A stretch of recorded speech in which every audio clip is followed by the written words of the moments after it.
Hey, my name is Eric Praskins, and I wanted to share my story about donating stem cells and how you too can also save a life. Some of you know that in 2009, my firstborn son Dylan was diagnosed with leukemia at only 8 weeks old. The doctors gave him a really small chance to survive, and over the course of a year, he endured multiple rounds of chemo, radiation, and he finally got a cord blood transplant from an unrelated match. Along with much prayer and faith, that cord blood match is what really helped save his life. Dylan is now 9 years old, and despite some developmental delays and special needs, he's one of the happiest kids you'll ever meet. He's just such a joy in our lives. About a year after Dylan got out of the hospital, we were asked to share Dylan's story at a fundraiser golf tournament for the Leukemia and Lymphoma Society. There was a table set up there sponsored by the Be the Match organization. I'd never heard about this organization before, but after a quick explanation, my wife and I filled out an application to be put on the national registry.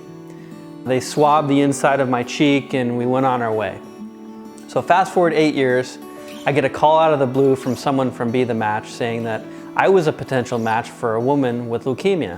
And I was like, who are you and why are you calling me? I mean, I couldn't believe it. I had mixed feelings and thoughts like, this isn't real. I can't do this. I'm too busy. I can't take time off of work from clients, and I hate medical stuff. It brought up so many memories of my son battling in the hospital, but after some self-reflection and prayer, I realized that I could pay it forward and potentially save somebody's life. It could be somebody's daughter, possibly someone's wife or mother. And I've benefited for the last 9 amazing years with my son because someone was so generous and donated their child's cord blood. And it was the right thing to do, and I took the next step. So after a variety of testing, all kinds of blood panels, a month later I was officially selected. The first 4 days of the process, I received filgrastim shots, which help increase the number of stem cells in my body.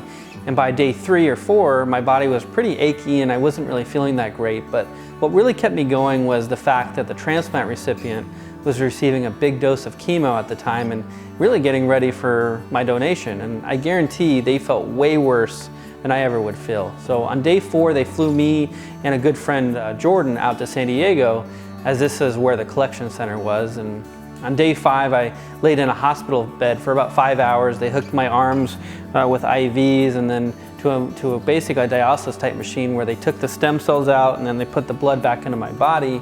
I was pretty comfortable overall and was able to watch a movie, fall asleep for a short nap. And after the collection was completed, my stem cells were then packaged up and sent to the final destination for the transplant. I flew back home the next day and then returned to work the following day.